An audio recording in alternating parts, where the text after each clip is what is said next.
And now, the For Pete's Sake podcast, hosted by Rob Blackman and Joey Mulinaro.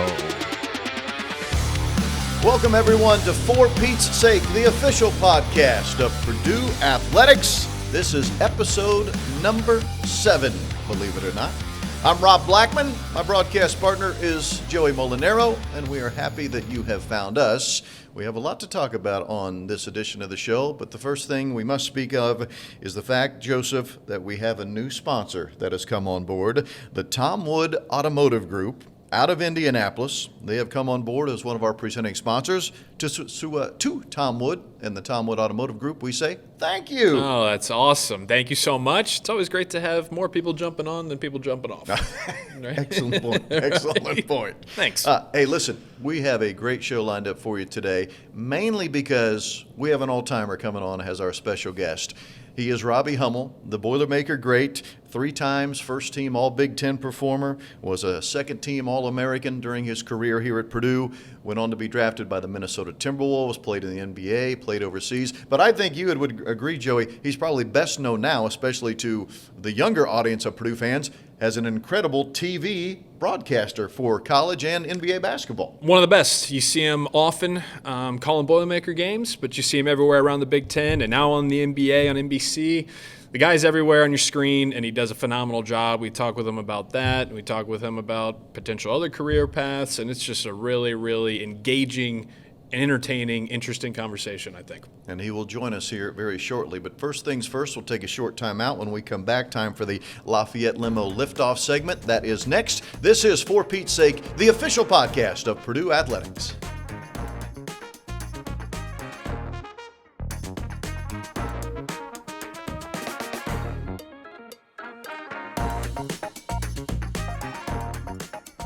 As we continue on with this edition of For Pete's Sake, the official podcast of Purdue Athletics, we hope you're having a great day and hope you're enjoying talking some Boilermaker athletics with us.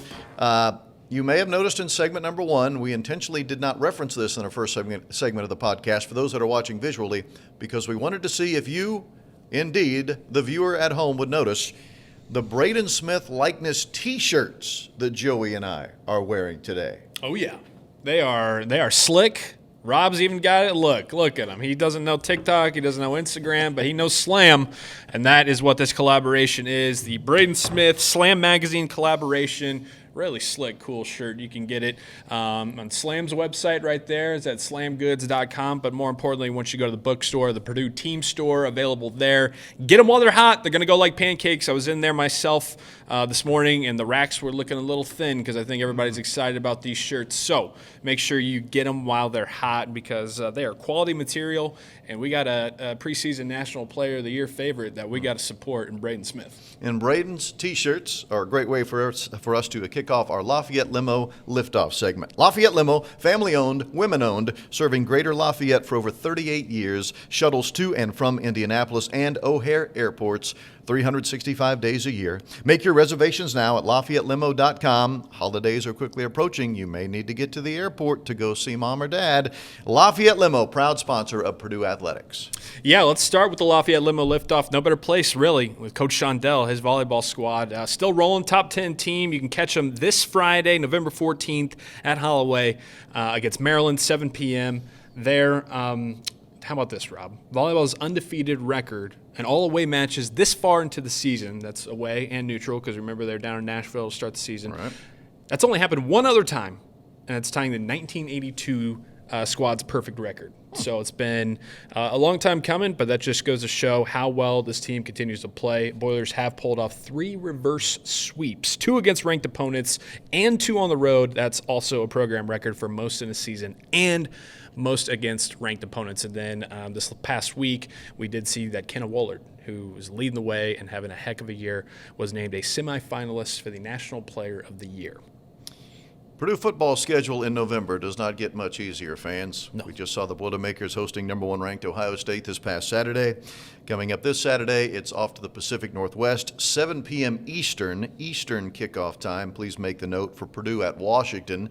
And then a week off before Purdue will host Indiana in the Old Oaken Bucket game. Remember, there is a week off between Washington and Indiana for the Old Oaken Bucket game, which is on a Friday night. Please make sure you remember that. Friday night this year of Thanksgiving weekend for Purdue and Indiana. A wrestling team, we just had Tony Ursuland on with us last episode. No surprise that they're off to a great start. They went out to the West Coast and beat Cal Poly and Cal State Bakersfield in their first couple of opportunities.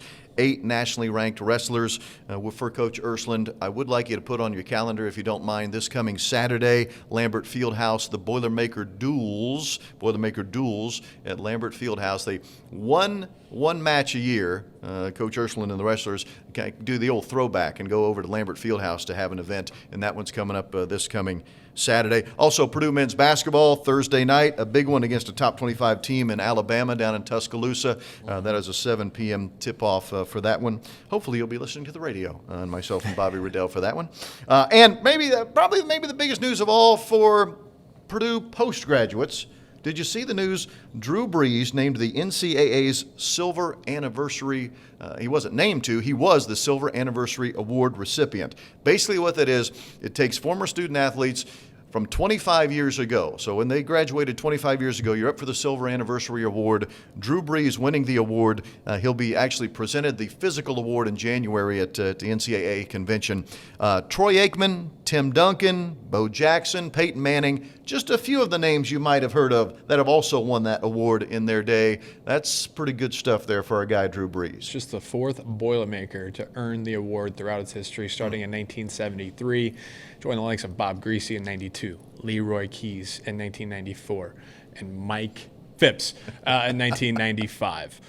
So awesome for Drew Brees. And you know what? I mean, Rob, with the Rolodex of guests that we've had on this show, that sounds like we should start getting to work on lining up an interview with Drew Brees himself, hopefully, in January. Huh? We make that work? We have some people run that down? Our Patrick? executive producer, Patrick Crawford, made the mistake of bragging about he will be at the convention in January with Drew Brees. So, yes, now we have tasked him with getting Drew Brees on the show here on the podcast. Maybe not Drew Brees today, but awfully close when it comes to the greats in the history of Purdue athletics. How about Robbie Hummel? Oh, yeah. He'll be joining us next. Robbie Hummel is our guest on the For Pete's Sake, the official podcast of Purdue Athletics. Stay with us.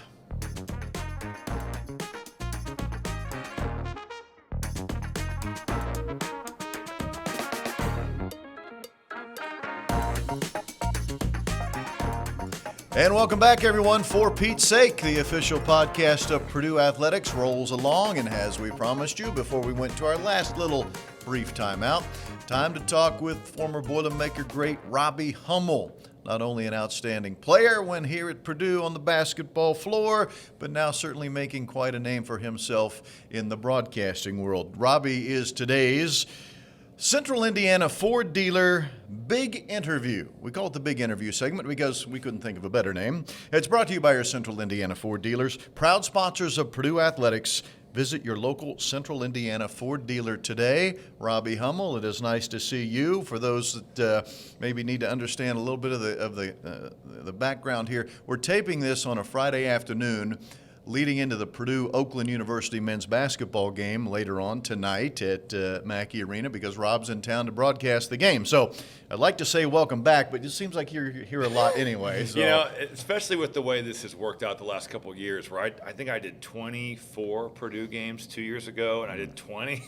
It was like, it was probably too much. I think you start wearing some people out. But this year will be less. I know I've done the first 2. Yes. But it won't be nearly as overloaded for Purdue fans with me, I think. We have 1,000 questions for you, but I want to follow up with that one right there.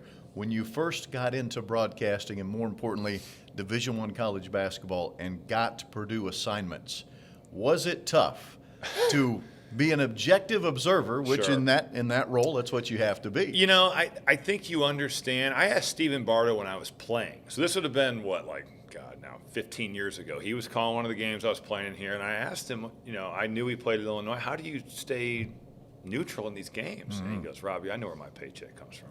So I was like, well, that makes sense. So there is some of that, and you're trying to do a good job, and you're trying to move up, so how are you going to do that? By being, unbiased. early in my broadcasting career, I would say the opposing fans were like, "Oh, he's biased. Like he's all so pro Purdue." And now I feel like it's more of the Purdue people think I'm not pro Purdue enough. So it's like the whole thing has flipped the other way. And granted, like I did do an Indiana game. There's still IU people that hate me because I played at Purdue, and that will never go away. That's what makes it a great rivalry. It is what it is. But yeah, I think early on, you're just trying to do a good job. My first game was so bad. And my first half, I remember being at halftime. It was a Purdue game. I forget who they're playing. I was working with Corey Provis, and I wanted to quit. At halftime, I'm like, I'm saying things I don't mean. I'm rambling. I made a reference to Batman. I'm like, dude, this is going horribly. Like, this is really going horribly. And, the second half was better. The second game was way better. My third game ever was actually in the Bahamas, which I don't know how I got that assignment, with Carl Ravitch, the Purdue-Tennessee game. So it got better quickly. But, yeah, early on, it was definitely kind of a challenge to find how can you be objective here. Was those your first reps ever on a mic? No, because I had done the NBA Sportscaster U. So when I was still playing in the NBA, they had this kind of a crash course of broadcasting at Syracuse. Gotcha. So our group was a hilarious group. Amari Stoudemire, who wore a hat the entire time he was on camera, never took. They're like, Amari, you want to take that off? I was like, no. Like a ball cap or like a beret? No, like a hat that my grandpa would wear with the short bill in the front. Yeah. That usually guys wear backwards. Like Michael Jordan used to wear those things backwards. One of those hats. So him, Randy Foy, Danny Granger, Matt Bonner, Nazi Muhammad, Kalena Azubuike, who's still doing TV for the Warriors, and then myself. And, yeah, it was just like a crash course in all things broadcasting. Call game for TV, call game for radio. It's during the NBA Finals, so we'd use all NBA footage, and we acted like we were covering the Finals. So that was good. Did the second version of that the next summer at the University of Virginia, where we called games for the NBA Top 100 high school camp. And, I wasn't, good, but I wasn't horrible. And it was this is fun. So I was playing in Milan for Giorgio Armani's pro basketball team. And I dislocated my shoulder blocking out. And I came home, had surgery. I was living at Coach Painter's house, which is hilarious. And he was nice enough to not only let me live there, but then rehab my shoulder for free. You think about it as a player, when you get hurt in the NBA or you get hurt in college, all right, they pay for my surgery, they pay for my rehab. Well, that's not how it works if you play overseas. You're on your own for that stuff. So I was living at his house, and I was rehabbing my shoulder here and kind of being a volunteer assistant, which at the time the NCAA, the regulations on that were I couldn't do anything. I could basically go to practice and talk to the guys. Yeah. So BTN reached out and asked if I wanted to do 10 studio. And I was like, I asked Coach Painter if he cared. He didn't. And I went and did it. And the second or third time I went up there, one of the guys that was a production assistant was like, hey, my friend is an agent for broadcasters. Would you want to talk to him? And I'm like, this guy has to suck. If he wants to talk to me, this guy must be a JV agent. So I Googled him. I'm like, oh, wow, he reps Iron Eagle, and he reps Doris Burke, and he reps some other big names. It's like, all right, well, yeah, I'll talk to him. So I talked to him, told him I still wanted to play, which I did, and went to camp with the Nuggets. I was the last cut.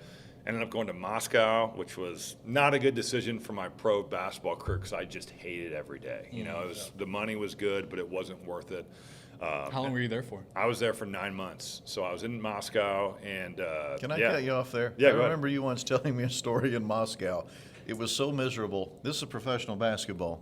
That some of the gyms you played in were so cold you would be going through pregame warm-ups wearing your winter coat. I wore a winter coat and sweatpants, and you could see your breath. And I'm like, boy, this is a new low. That seems like something that would be on a TV show making fun of basketball. It was an old hockey arena that was built in the 40s. This was the team that had Cheska was the best team. They had 50 million euro budget. Our team was a big budget. This team probably had €1 million, and they would just get the brakes beat off them every game. So they're in the smallest city in the league. Their arena's terrible. That was a hard. But there was stuff every day in Russia where I'd be like, this is totally insane. Whether it's seeing the mafia drive by you in 30 G-Wagons at 100 miles an hour, and I had a driver. All the Westerners had drivers because they were afraid that if we got pulled over, the cops would shake us down. My driver spoke no English, so the only way I could talk to Roman, my guy, was on Google Translate. so it was on our phones. And he did know 50 Cent lyrics, cuss words, and Mafia. So these G-Wagons would fly by, and he'd be like, ha ha, Mafia. that's all he'd say. But you'd be like, yeah, that definitely is. Like, they'd fly by it. Man, that's good looking out there from Roman. Good stuff, Not to, I know this is a big night. You're here back in town. I want to get something here for you. I got behind me. Oh, yeah. The Robbie Hummel bobblehead. Nice. Making its debut. You see it with your own eyes here. I'll bring it over to you. Thank you. Cool. Thank you. Yeah, let me admire this fine piece of art. That's the first time you're seeing this, correct? I signed one whenever I was here, Tuesday. Okay. Somebody had one, asked me to sign the floor. So I have seen it. Yeah, it looks good. I like it. Is this a surreal moment for a first Valparaiso bobblehead. kid who coming back these years later and you got a bobblehead? Yeah, I mean, I guess it is. It's one of those things where when I committed to Purdue, I just hoped that I would get to play a little bit as a freshman. That was, and the program was in a much different place when we committed than what we are used to now. I think all the credit goes to Coach Painter and his staff for what he's been able to build. It's truly incredible. But yeah, I hoped I'd get to play. I hoped that I'd have a good time. The expectations were not like crazy high. Sure. I was lucky in the sense that I was going to play with some of my really good friends. I'd played AAU with Etwan Moore. I'd known Jawan Johnson from Indiana Junior All-Stars, Senior All-Stars, AAU. So I knew him. And then Scott Martin was my high school teammate. So, then you throw in Kramer and Keaton, and that's a pretty good core of 6 guys there to play with. But the dynamic of the team had definitely changed even from when Paint first got here to then those. I had a visit here that was pretty wild in terms of the guys that were on the team. But what do you mean by that? What they took you around? You can't get into? No, it was an open gym situation. Talk about because I've heard this before, but our listeners need to know this story. You might need to clean it up a little bit. How you were treated by current Purdue players at an open gym when you're a potential recruit. You hadn't even signed with Purdue yet. It was my junior year of high school, so I was probably ranked in the top 100 players in my high school class. And Jawan Johnson and I were visiting. And it was a football Saturday. I forget who Purdue was playing. It wasn't a good football opponent, but early, fall, really nice weekend. We're going to play open gym, then we're going to go to the football game at noon or 1. No, they start at noon. So we're playing, and Jawan and I are on the same team. And a lot of times these recruit games, the recruits teams don't win. But we were paired up with some of the Purdue players. Our team was winning. We were doing well. I get a steal. I get a breakaway dunk, and I get tackled into the bleachers by one of the players. And another one of the players runs up from behind me and says, "Welcome to the Big Ten," with an expletive on the end of the sentence. And I'm laying on the floor, and I'm I'm never going to go to Purdue. It's this is a terrible visit. And I give credit to Coach Lusk and Coach Payne and Conzo Martin for just smoothing the situation over, but as you kind of paid attention, these guys started getting picked off and kicked off the team for different violations of every rule, right? It was, in fairness to Coach Painter, he had to fill out the roster, right? You were trying to field a competitive Big Ten team, and but yeah, one of my early visits to Purdue, I was like, I'm not going there. So that must show how good of a recruiting job they did after that, right? Well, and think about this, and you've spoken on this before, and Coach Painter has spoken extensively about this. The three guys you mentioned, I throw Scott Martin in there, even though he didn't finish at Purdue. But Scott, yourself, and then you throw in the other 2 in Etwan and Jawan. You 4 guys really took a chance on Coach Painter. Because when you came on board, let's all be very honest, and Coach Painter would tell you the same thing, we were in a bad spot. Yeah. So for him to get not one of you, but all 4 of you to commit, that was a big leap of faith for all of you. Well, and I guess you look at my senior year. Now, we were all committed, but my senior year of high school was David T., Carl Landry, and those guys did a phenomenal job of getting this thing back rolling. Yes. Carl, I think, is one of the really underrated players of Coach Painter's time here. Mm-hmm. Just how good he is or was here and then was in the NBA. Right. He had an incredible NBA career for being a second-round pick. But yeah, there was definitely a bit of a leap of faith. But I think we all believed in Coach Payne, and Coach Martin, and Coach Lusk. And you also kind of look at just how young they were and how relatable they were. Yeah. And I appreciated how honest Coach Painter was. He wasn't going to promise you things that he wasn't going to promise you, but he was honest. He told you where you stood. And I respected that. I respected the fact that he was at literally every one of our AAU games. He worked harder than every other coach.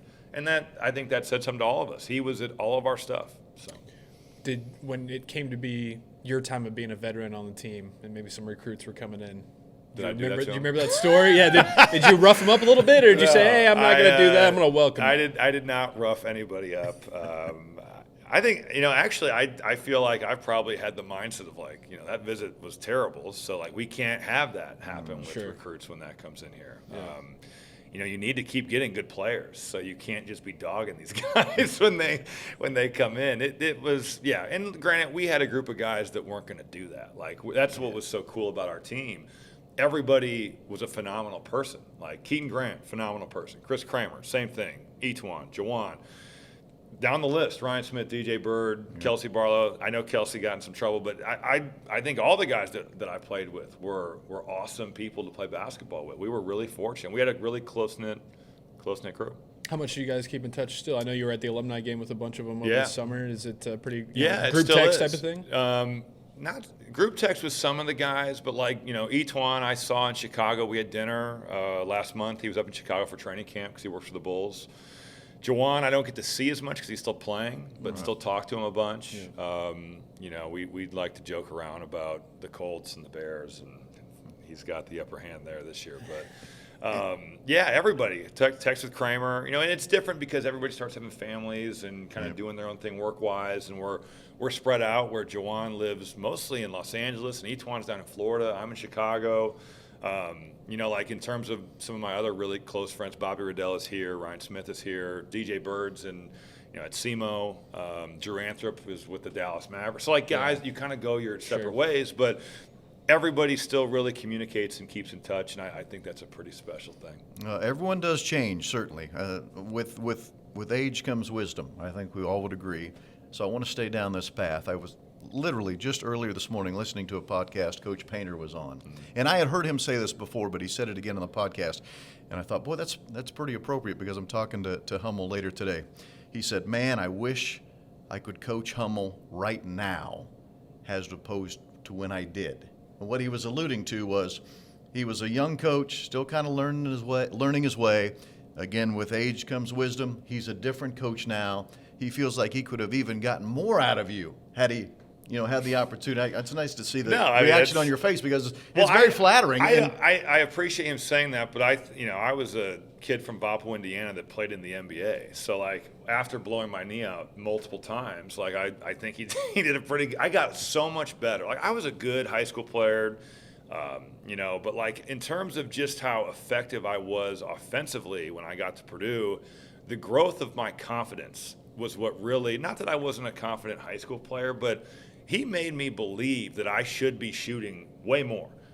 Which it sounds insane that you'd have to convince somebody to do that. But I played point guard for my high school team, and I played with Scott. Scott averaged 24 a game. Our senior year, I averaged 16. But like Scott Martin was our go-to offensive player, and rightfully so because he was such a good, effective scorer. He really could score the ball. So when I got here, the levels that I was improving at in terms of just like playing at the four and having an offensive advantage, but then being able to kind of like battle some of the fours in the league, I definitely made big strides in the weight room in terms of like being able to handle that. But I also, from a just basketball perspective, got so much better, and I believed in myself that much more. Like maybe he means that from a schematic perspective, just because then he was a defensive coach. Sure, I bet we worked 70% of the time on defense. Right. And we were a great defensive team. Like we'd pressure some, we'd be in passing lanes, we'd be disruptive. But if you look at our defensive efficiency numbers from those teams, we were usually in the top 15 or 20. In my junior year, we were, elite defensively. Yes. Offensive, it was just kind of like run motion, which I love. I think motion is a great thing. It's outdated in a sense that I don't think players know how to do it now. But you look at the sets with motion concepts that Coach Painter runs now, maybe that's what he means. Just in terms of schematically he's changed. But you know what? This dude was my age now. He was 36 or 37, and he knew what he knew from coaching under Bruce Weber and Gene Cady, and that was toughness and that was defense, and we won a lot. I mean, Right. we won what, like 100 games in my 4 years of playing here. So I appreciate him saying that, but it went pretty well. Yeah, So, right. Sure. You know. You mentioned, your knee injuries. Is there ever still a what if in your mind, or can you? Oh ever get yeah, rid I of mean that will Yeah, be yeah. until I die. Yeah. You know, like that's the worst part about all of that is that you don't know. You know, at least obviously when we lost to Fairleigh Dickinson, it was terrible, but at least you had your full complement of players and you know what happened. You got a chance. I am convinced with the way we were playing and who we had beaten that year, we were going. It was in Indianapolis. It was just set up for that. And granted, it's a one-game tournament where single elimination, you never know. But we'd beaten a Tennessee team that was top 10 neutral floor. We'd won at Michigan State, top 10 team. We won at Ohio State, top 10 team. We blast West Virginia, Final Four team. We beat them by 17 or 18 here at Mackey. So we'd already beaten 2 Final Four teams in the regular season. It just was all setting up to that. And it's unfortunate, and it just sucks that it happened. But that team was a special group from the way we were playing, the cohesion of the team, good offensive team, good defensive team, 3 NBA players. Like we were set up to go to the Final Four, and it sucks that we will never know. You were on the call of when Purdue beat Tennessee in the Elite Eight to go to the Final Four. Got a little emotional afterwards. Yeah, it's embarrassing. Rightfully so. I mean, it was all that in that moment just coming out of you, thinking back to that year, Yeah, playing sure. days. Or even what it like meant the to- Isaac Haas stuff, or the Virginia game, or we've been so close. And I wasn't born for the Kansas State thing, but I've heard about it. That was in '88. I was born in '89, so I know that was heartbreaking for Purdue fans. Or the Elite Eight where Brian Cardinal's right there, and they lose to Wisconsin, who they've beaten in the regular season. So we'd been so close, and our program has been so good since the 80s or, really 70s. And to not go to the Final Four since 1980, it's like that doesn't seem right, But it shows how you have to be lucky. Our group was unlucky. I blew my knee out twice. Isaac Haas, that's unlucky. He breaks his elbow. But I was also just so happy for Coach Painter and Coach Lusk and Bloom and the players. To go through that for the players, what they went through in losing to FDU and how toxic social media is. And I love our fan base, but that was a brutal thing for those guys, I'm sure. That's not easy to go through. And then to hear it, not just through the summer, but then every loss is catastrophic. The pressure that was on those guys. Yeah. And I thought the way they handled it with, just the grace and the composure that they did. And then the Tennessee game is truly an elite college basketball game. Dalton Connect is going off. Yes. Zach Edey is going off. You just have 2 All-Americans that are playing at such a high level. It's just that our All-American was a little bit better. That's the thing. And so I was happy for the players, happy for the coaches, happy for our former players, and then Coach Painter started saying all this stuff that is just so over the top nice. And I will say Bloom and Coach Lusk really softened me by coming over before I had to talk to him. But I was a train wreck. I truly was. I got back to my hotel, and I just laid on my couch and stared at my ceiling. Right. I was unable to function. I was so exhausted from all of that. It was truly an incredible night. Would like to talk about your NBA experience. Number one, what was it like to hear your name called by the Timberwolves, to know that you were going to the NBA? And then while it wasn't a long career in the NBA, you certainly had some pretty cool moments. Yeah, I can remember bringing my son, who was elementary school age at the time, up to Minneapolis to watch you play in a game, which at the time, if I may brag, you scored 11 points. At the time was your career high. So I'm like, hey, I'm the good luck charm. That's right. I should have flown you in more. But you just talk about the opportunities. I mean, growing up in Valpo, Indiana, and all of a sudden you're playing in the NBA. Yeah, no, I mean, I followed Bryce Drew certainly very closely because of his connection to Valparaiso. So it's not like I'd never seen anybody get there. But you're thinking okay, I'm a good player from Valpo, but the NBA is the NBA. It's the best players in the world. It's the best athletes in the world. But then if you had told me, my pro career is very hard for me to come to terms with, because if you told me as a senior in high school, you're going to play in the NBA for multiple seasons, you're going to be an All-American at Purdue, you're going to play in EuroLeague, you're going to play in multiple countries and be able to make a living doing it, would you sign up for this? As a senior in high school, I've been like, yes, sign me up immediately. But after my freshman year, you start changing kind of the goalposts, And now it's like, well, especially like even my junior season, I'm playing so well. Like it's the best I've ever played basketball. So at that point, you're thinking, well, maybe I can do this for like 10 years. I can have a career where I, play in the NBA for 10 years and maybe I'm on a good team. Like that would be amazing. And then you blow your knee out multiple times and you're like, God, I just hope I play again. Like it shifted so much. So I don't even know if I think my pro career was good. I honestly don't. Like it's a very strange dynamic of like being proud that I made it through what I made it through and then also being disappointed that it only lasted for 2 years. But hearing my name called on draft night, I didn't know if it would happen. I worked out for 14 teams to prove that I had 14 workouts over a month and a half span, which is exhausting because every one of them feels like it's just the biggest thing. Sure. And especially when you're priding yourself on being a good shooter. You feel like every shot is so important and you're flying all over the country and you're going up against the Draymond Greens and the Royce Whites and just the guys that you're trying to get picked in front of. There's a lot of pressure to go through in that regard. But to hear my name called at 58th, I thought I had been given kind of a pseudo guarantee by Utah at like 49 or 50. And then they picked somebody else. And actually, Jeff Hornacek told me at Summer League a couple of years later that they went around the room and it had been unanimous to draft me. And then the GM drafted somebody else.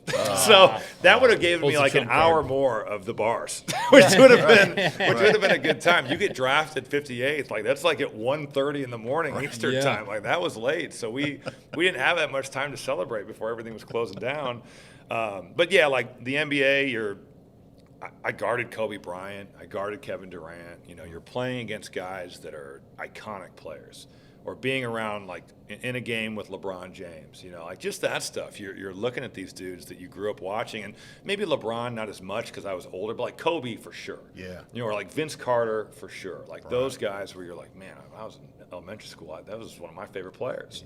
Yeah. So that was kind of surreal, but just to like compete at that level and see what those guys are putting into their game and how they're approaching the game and just how professional you have to be to succeed at that level because everybody is good. We always laugh about Brian Scalabrine going and playing one-on-one against dudes and just destroying them because I think especially with some of the white dudes, they get made fun of. Well, his line is, I'm closer to LeBron than you're closer to me. Exactly, yeah. which is very accurate. But like everybody is so good, and then to be coached by Rick Adelman, who I think is one of the really underrated X and O's coaches of all time.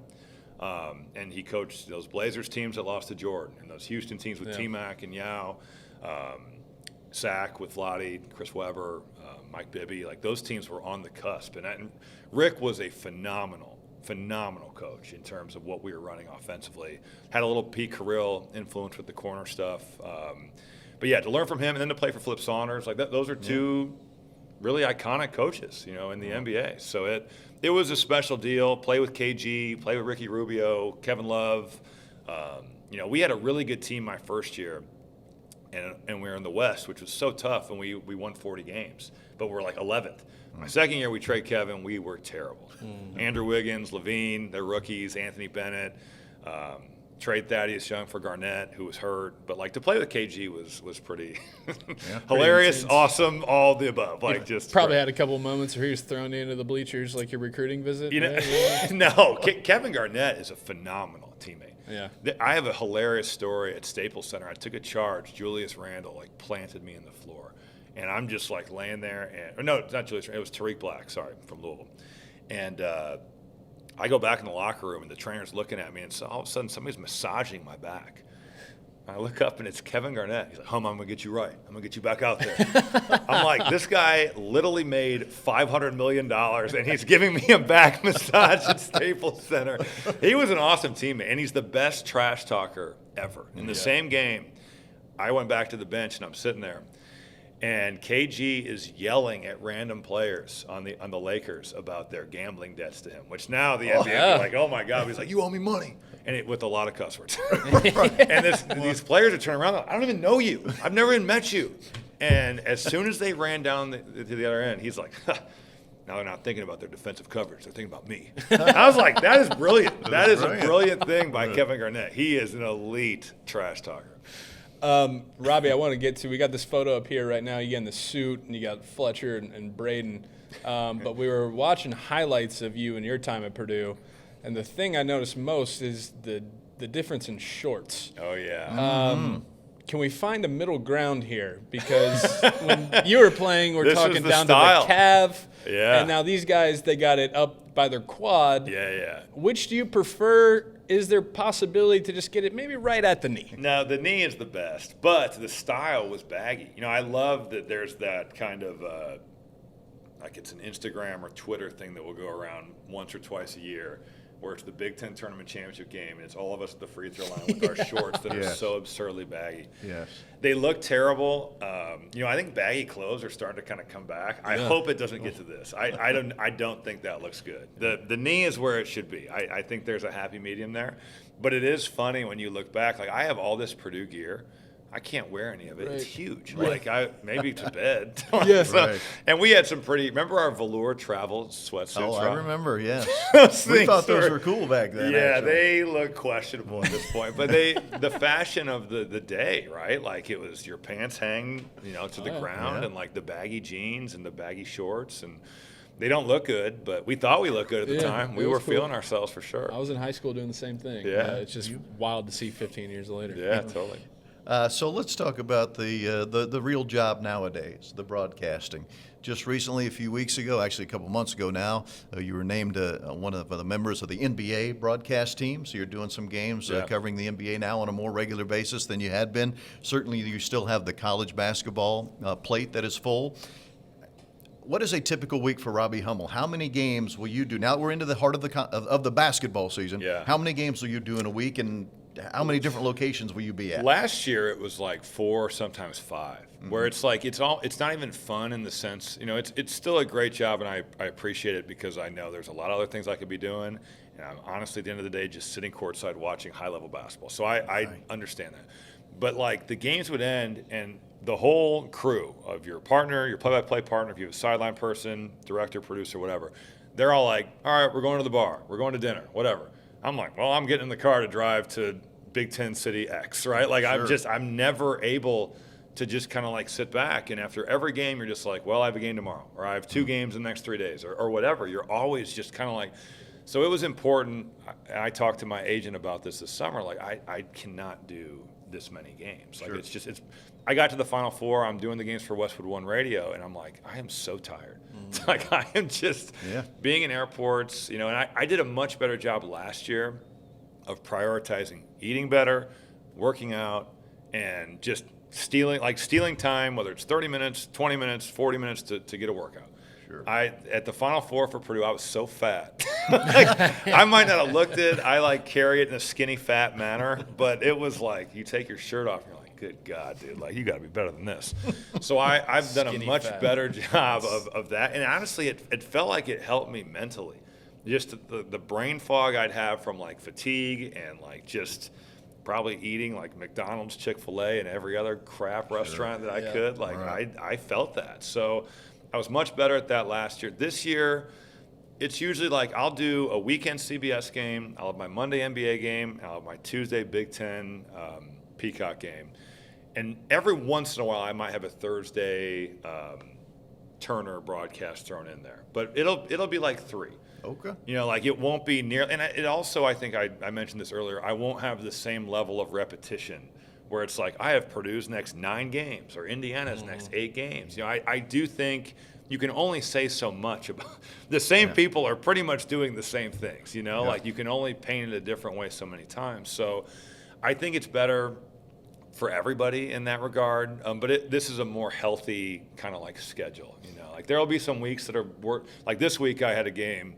Let's see, Monday NBA in Brooklyn, Tuesday I was here at Purdue, Wednesday here at Indiana, Friday I'm back here, and then Monday I'm in Detroit. So like this is one of my more busy weeks of the year. Is broadcasting the final stop for you professionally? And I'm only asking because you and I had this conversation, I believe, off the record 2 to 3 years ago, where you were still at least kind of a little bit tinkering with the idea of getting into coaching. Has that ship sailed or no? It would just have to be like the perfect situation. I had an opportunity to work in an NBA front office this summer, and I think I'm too close to some of my goals of doing TV to leave now.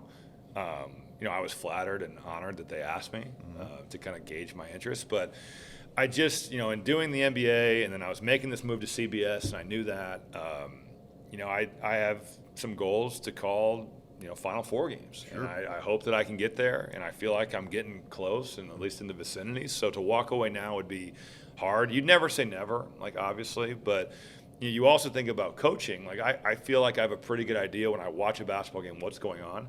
But I've never had to be like, run stack 4. I've never been like, let's switch it up to a 2-3 zone. Maybe at Purdue's elite camp, coaching some high school kids. Right. But I've never really thought about it like that. What would your playbook be? What would your defensive philosophy be? Would you throw in some zone? I'm a Matt Painter disciple. Would I be willing to do that? I don't know. The old out of timeout inbounds. Yeah, that's right. Or even I've never seriously drawn up a play on a whiteboard.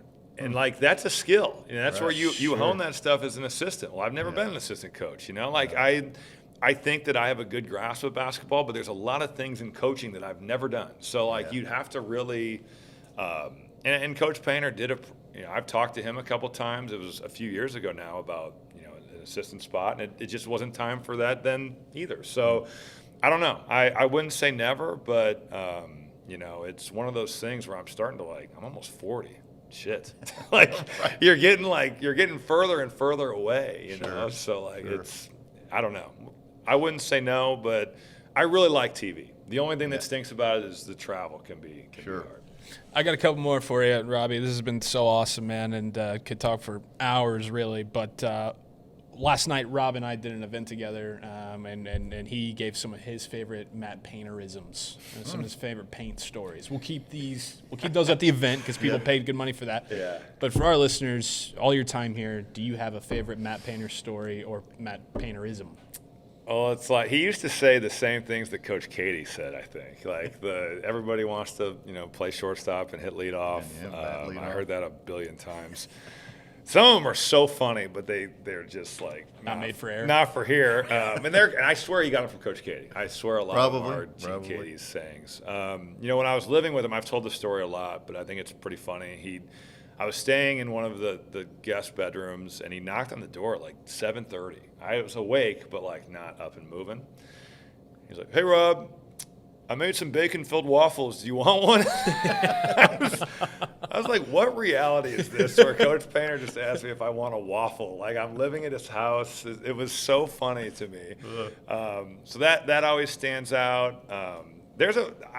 We always joke, and I think for everybody, their college coach, you remember some of the crazy things that happened. I'm sure he has stories about Coach Katie. Yeah. That Coach Katie would be like, that didn't happen. And then we have stories about Coach Painter that he'd be like, no, I wouldn't have done that.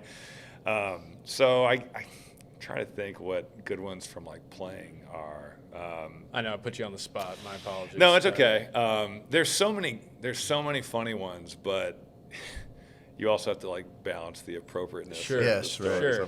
I do think he's way too nice to the players now. He is, and you know what? When you are so comfortable and confident in your profession, which he is and should be, he's earned that. He was 37 years old. He's making a lot of money to coach at his alma mater. Think about the pressure he was going through when he was coaching us. And okay, if you don't turn this in 4 years, you might be fired, and you might never be a head coach again. Yeah, right. So I understand the immense pressure he was under, and I think it was a different time in terms of how you coach players versus now. We laugh all the time about how hard conditioning was. These guys don't do any of it now. And it's you'd run the mile. It was timed, and it was the worst week ever. And I was, not to brag, I was the best runner on the team. I'd run the mile in middle school, and I was a really, really good distance runner. And it would, for a week, I'd go practice. I'd go run a mile at Westside High School's track to make sure I could be in the vicinity of what my time was. And he would move my time. I think last year my time was 5 minutes. Oh, yeah. So I ran it in the 440s, and Jawan was 458 or we were. Yeah.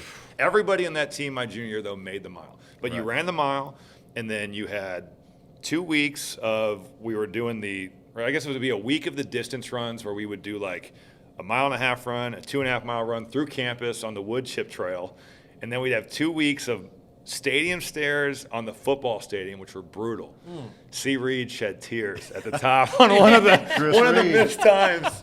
And then we also we do that on like Mondays and Thursdays, and then Tuesdays and Fridays we would go into the indoor track, not Molotov, Lambert Fieldhouse. And we'd run these 220s one time around, and they were timed.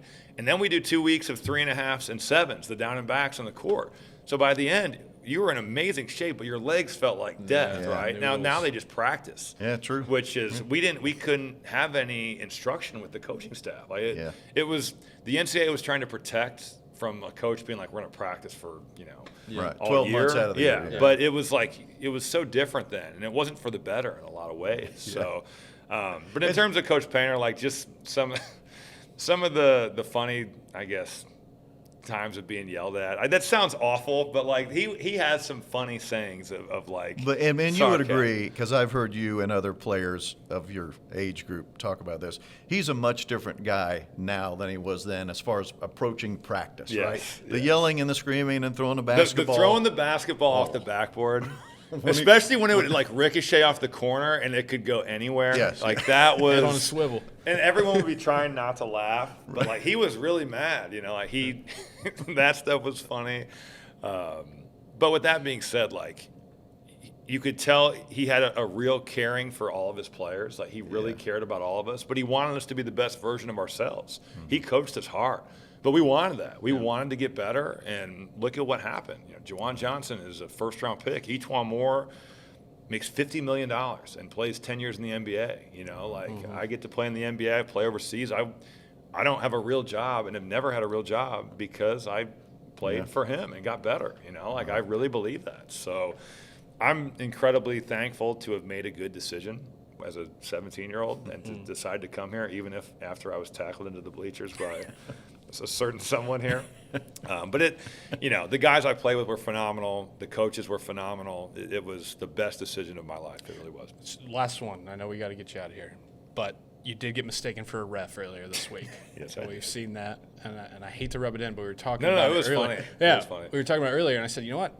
I think Robbie would probably be pretty hell of a good ref as well. No, if you got into I that. reffed intramurals at Valpo High School, and my best friend from growing up, the game got out of control with the football players. He still to this day blames me because one of our linebackers cheap shotted him and elbowed him in the lip and put his tooth through it. Oh. And I had to go visit him at the emergency room, and he blamed me the entire time. I'm like, dude, you're the one that can't handle yourself out there. He's the one that elbowed you in the face. I'm just out here collecting $10 an hour to ref these stupid intramural games and run up and down and mess around with my friends. I would not be a good ref. Really? Can ref Robbie maybe into the mic do a official replay? How they go up to right in front of you?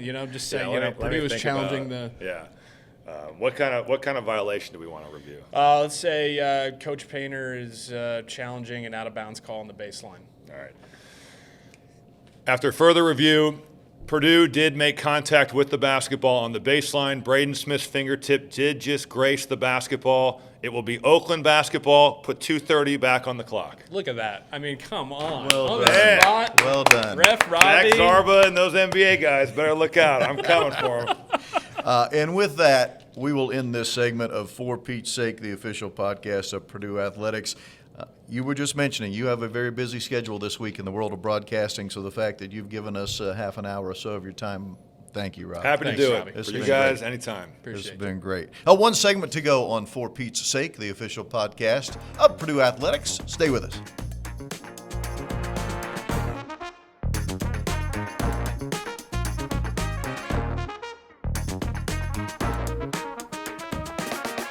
Final segment of For Pete's Sake, the official podcast of Purdue Athletics. Robbie Hummel was, as we thought he would be, outstanding.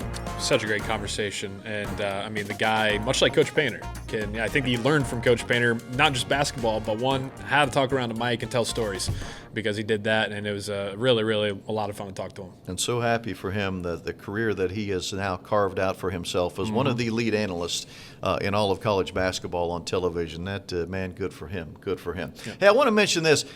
Earlier last week, Joey and I had a chance to go to Zionsville and speak to the Purdue Alumni Club of Boone County. They had us in. They were doing a fundraiser to raise money for scholarships for Boone County kids that will eventually attend Purdue University.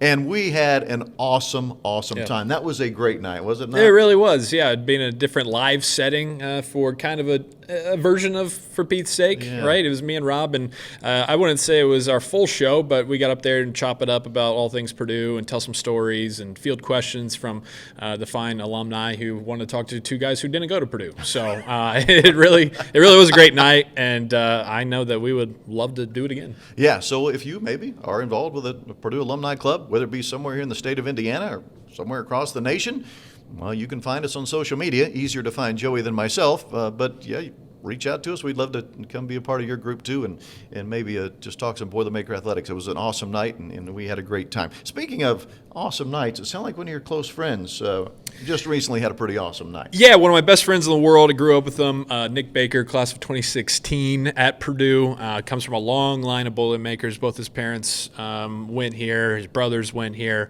Him and his wife, Olivia, welcomed their second baby, a baby boy, Gino Nicholas Baker, on November 6th.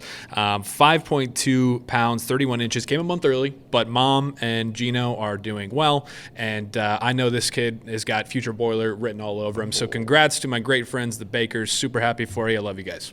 Can he run a 4.40 or shoot the three? You'll have a 75%. Hey, you know, his dad, he had himself a day back in high school. He was a nice little football player, so I think we could maybe see a day where the old Gino Baker's running out of the Tiller Tunnel. We will tell Coach Odom to take note of that. Big thank you to all those who were involved with today's production of For Pete's Sake, the official podcast of Purdue Athletics. It starts with our executive producer, Patrick Crawford, our producer, Corey Palm, our director, Brad Summer, and has Normal, Rosie, and Brooke doing all the heavy lifting behind the scenes. Thank you to everyone who made today's show so much fun, and especially a huge thank you to Robbie Hummel, who, again, has a very busy broadcasting schedule these days, but he took a good 45 minutes or so out of his day to join us, so we are appreciative of that. For my broadcast partner, Joey Mulinaro, I'm Rob Blackman, inviting you to join us again the next time when it's time to talk Purdue Athletics on For Pete's Sake, the official podcast of Purdue Athletics. Boiler up.